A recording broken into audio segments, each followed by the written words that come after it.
गौतम बुद्ध का जीवन एक अत्यंत प्रेरणादायक सफर है जो हमें ज्ञान, सम्यकता और आध्यात्मिकता के मार्ग पर ले जाता है। उनकी कहानी हमें धर्म, आत्मनिर्भरता और समाज की सेवा में निरंतर प्रयास करने की महत्वपूर्णता को सिखाती है।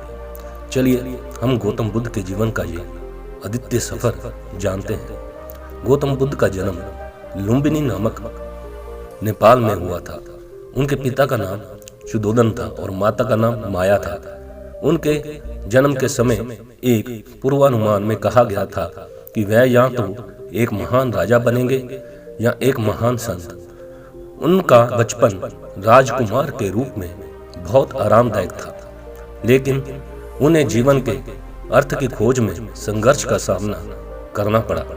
एक दिन जब वह अपने राजमहल में बाहर गए तो उन्हें बुजुर्ग व्यक्ति एक भिक्षु मिला और एक मृतक साथ में मिला।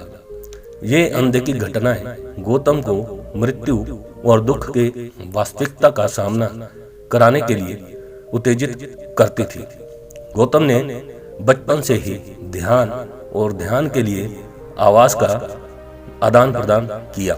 वह अकेले होते हुए भी बहुत विचारशील और आत्मविश्वासी थे। उन्होंने जीवन की सार्थकता के बारे में गहराई से सोचा और इसे प्राप्त करने के लिए अपनी तपस्या में पूरी दृढ़ता और निष्ठा दिखाई। एक रात गौतम ने गहरे ध्यान में चले गए और वह बोध गए। उन्हें समझ में आया कि जीवन का वास्तविक अर्थ आत्मा की शांति और आनंद में है।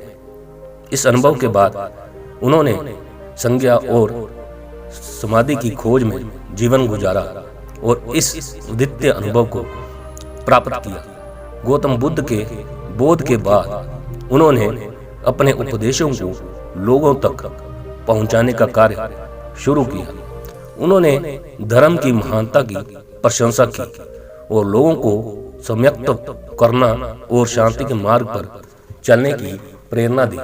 उनके उपदेशों में ध्यान की महत्वपूर्णता, संतोष की खोज और अहिंसा की महत्वाकांक्षा शामिल थी।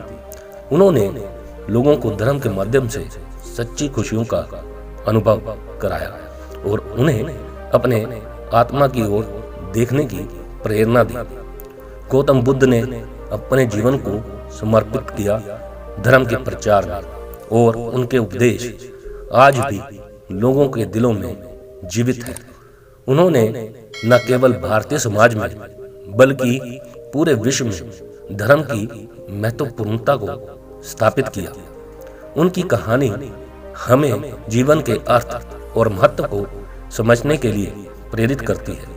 उनका जीवन हमें ये सिखाता है कि सच्चे सुख का आधार आत्म शांति और आध्यात्मिकता संवेदना में है। गौतम बुद्ध की कहानी हमें ध्यान, सम्यक्त और सहजता की महत्वपूर्णता को समझाती है और हमें धर्म, ध्यान और संयम के मार्ग पर चलने के लिए प्रेरित करती है। दोस्तों, अगर ये कहानी आपको अच्छी लगी तो कृपया कमेंट बॉक्स में नमो बुद्धाय लिखें।